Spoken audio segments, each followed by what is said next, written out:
Hello জান, তুমি কি করছো? এই তো আমি বসে বসে তোমার কথাই ভাবছিলাম। তুমি কি করছো? আমিও তোমায় ভীষণ মিস করছিলাম গো, তাই ফোন করলাম। তোমার বর কি করছে? জানি না, ওর কথা তুমি আমার সামনে বলো না, ভালো লাগে না। আমার বর হচ্ছে তুমি, ওকে আমি বর হিসেবে মানি না। তাই নাকি?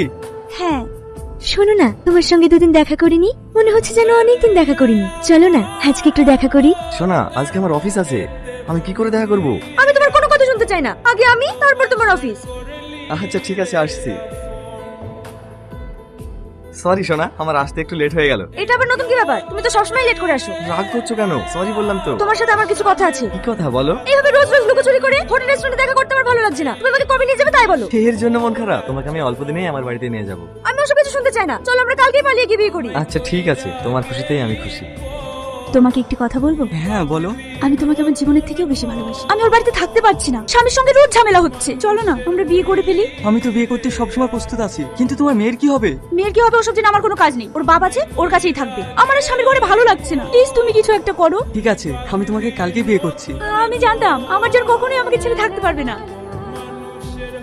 তোর বাড়ি আমি খাবো না, তোর মুখে জানাবে আমি এই বাড়ি থেকে চলে যাবো। তোকে কে বলেছে এই বাড়িতে থাকতে? তুই এক্ষুনি এই বাড়ি থেকে বেরিয়ে যা, তাহলে আমি একটু আরাম পাই। আর যাওয়ার সময় মেয়েটাকে সাথে করে নিয়ে যাস। ওই মেয়ে আমার না রে, ওই মেয়ে তোর মেয়ে কি করবে তুই দেখ না। আপু, মা, তোমরা ঝগড়া করো না, আমার ভীষণ খিদে পেয়েছে, আমাকে খেতে দাও। তুই বাকি কি বলগা, তোর জন্য আমার জীবনটা শেষ হলো।